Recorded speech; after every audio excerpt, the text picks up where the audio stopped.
potential across this length be V. So if V be the drop in potential across length L, we can calculate current here. Your current is Q by T. And what is Q? Q is the total number of free electrons available in this wire divided by time. So let it be N, total number of electrons, into E. E is the charge of an electron. E is the charge of an electron divided by time. So what is N? N is the total number of electrons, total number of free electrons available in this wire having length L, and E is charge of each electron. So charge transferred per time is your current. This I know. The charge is rate of flow, current is rate of flow of charge. This much ampere. I am not writing unit, but you must write. Unit is very necessary. So what will be your N? If A be the area and L be the length, so volume of that wire will be A into L. And if N, what is small n? It is number of free electrons available per unit volume. That is, N is free electron density. What is N? N is the free electron density. So A into L will be Q. Will be total number of free electrons into E. This is going to be your total charge. And total charge transferred per unit time is your current. Now, for L by T, length divided by time, it could be written as Vd. So, it is N, E, A, and for L by T, we can write drift velocity. So, your current is your NEAVD. Now, we use another term J, and your J is equal to I by A. It is known as current density, current flowing per unit area. So current flowing through unit area is known as J, electron density, and from this equation you know that I by A is equal to NEVD. I by A is equal to NEVD. Now I am coming to Ohm's law. Now I am getting your VD.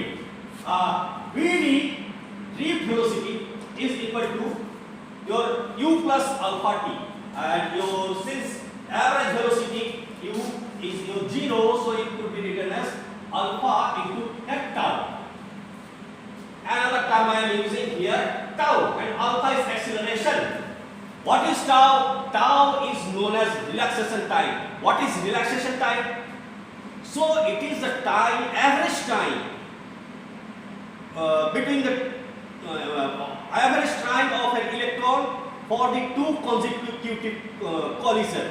As we know that electrons frequently collide while it drifts from one end to another end. So its average time of collision is known as relaxation time. And mind it, it is very small. It is of order 10 to the power minus 14 seconds. That is in 1 second. And 1 second, the electron collides nearly of the order 10 to the power 14. So 10 to the power 14 times an electron has to suffer a collision with the molecules. So your VD is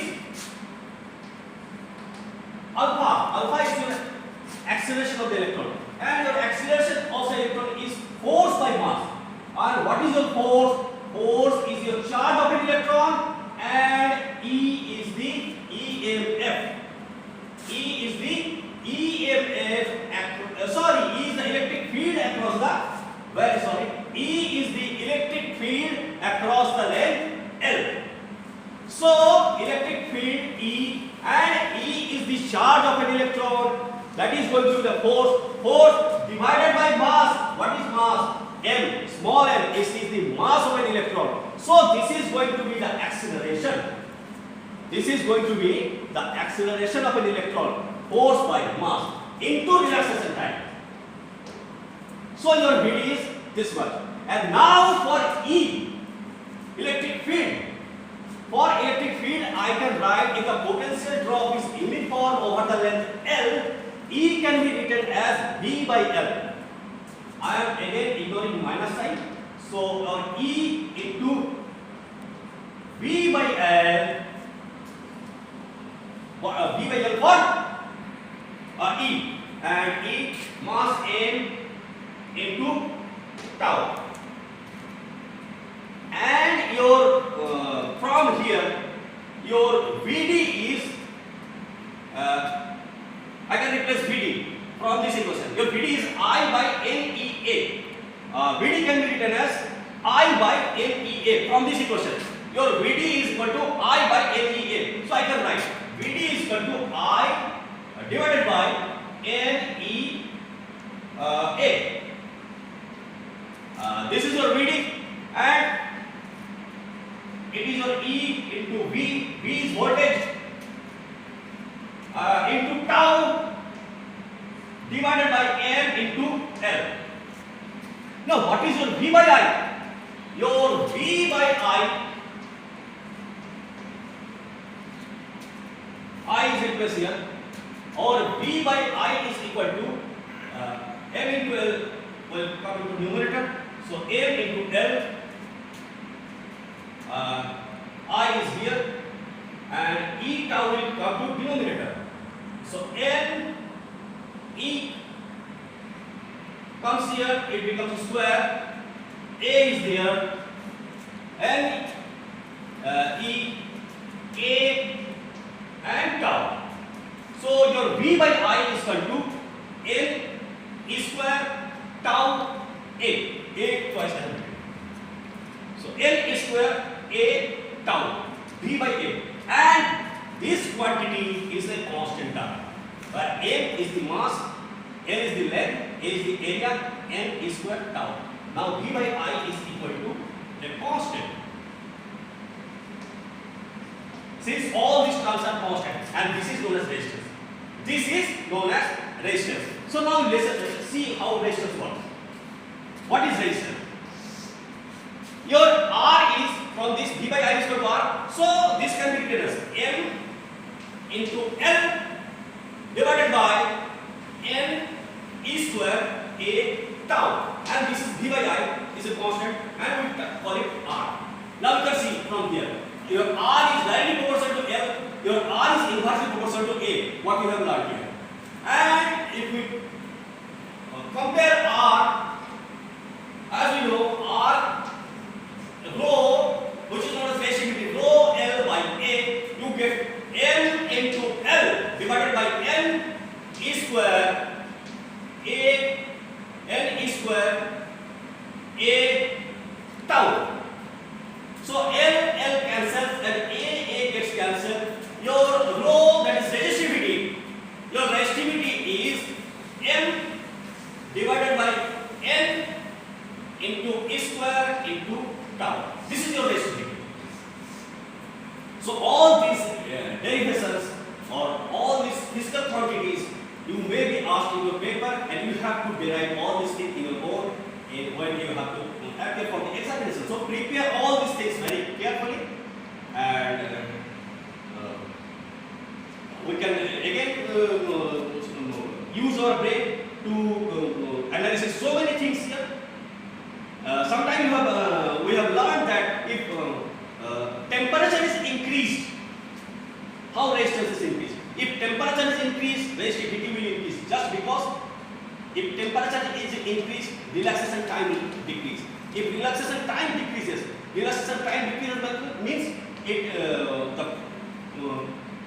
time between two collisions, since electrons become faster, the motion of an electron when temperature is given, the motion of an electron is faster. When the electron moves faster, it will collide more frequent. So rho will increase. So if rho increases, resistance increases. That is why you call if temperature is increased, resistance also increase. We can see from this derivation how temperature is related to resistivity. Because if temperature increases, the movement of electron becomes faster, and if the movement of electron is faster, relaxation time will reduce. If relaxation time reduces, rho increases. And this way we can estimate so many things, we can anticipate so many things using all these data and whatever available to us, and we can use our own concept so that we can see how current works, how resistance works, how resistivity works, all these things.